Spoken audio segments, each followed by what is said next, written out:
Hi! So, maghihilamos na ako dapat. Pero sabi ko, wait lang kasi mag-film muna ako ng hanggang kaya ko. Kasi nga, di ba may paparating na bagyo. So, at least meron na akong naka-save na mga videos na i-upload.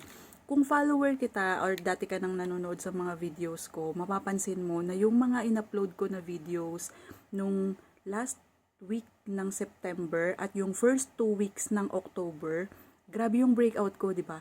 Yung ang lalaki dito, ang lalaki diyan, tapos dito yung hormonal kasi 'di ba pag nandito daw hormonal acne daw 'yun. Pagka nasa chin, nasa baba ng chin mo. Tapos ayan, nasabahan pa nung nagpa-reclassification, sabay-sabay yung pag asikaso ng mga papers, yung pagpe-prepare ng demo teaching, yun ako pinaka-stressful talaga yung pagpe-prepare ng demo teaching. Tapos kinahaponan pa, same day, nagpa-interview, ang daming puyat, stress. Kaya nagkasabay-sabay talaga yung pagbe-breakout ko. Tapos meron akong product na nire-reserve ko siya. Yes, natutokso akong gumamit ng iba't ibang products, 'di ba pinopromote ko nga sa inyo. Pero mayroon akong product na sabi ko, dapat hindi ako mawalan ng stock.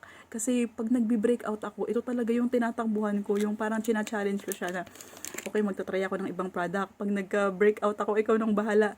Yung product na yun, ito yun, yung Rosmar Cagayaco Bleaching Whip Soap.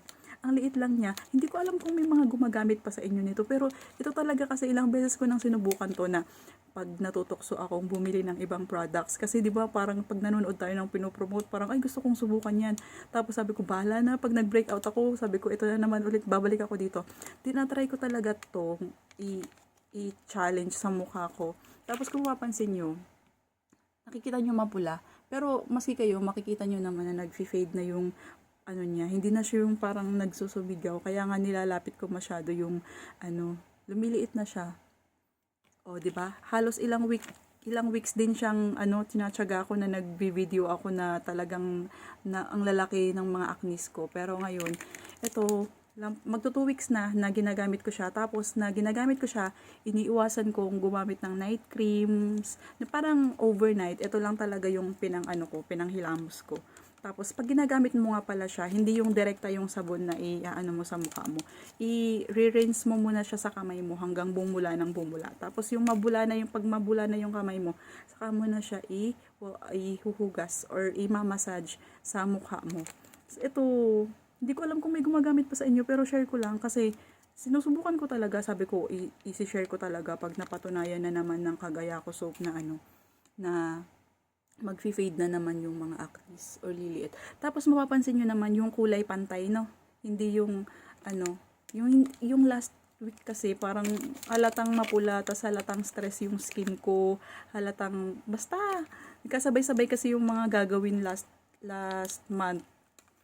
Ito lang, ilalagay ko sa link sa yellow basket yung link kung gusto mo ring matry nito. Hindi ko kasi sure kung mayroon pang interesado dito. Shinare ko lang naman yung experience ko. Maski kayo makikita nyo naman, kung napanood nyo yung mga previous videos ko, hindi naman ganito yung status ng skin ko dati.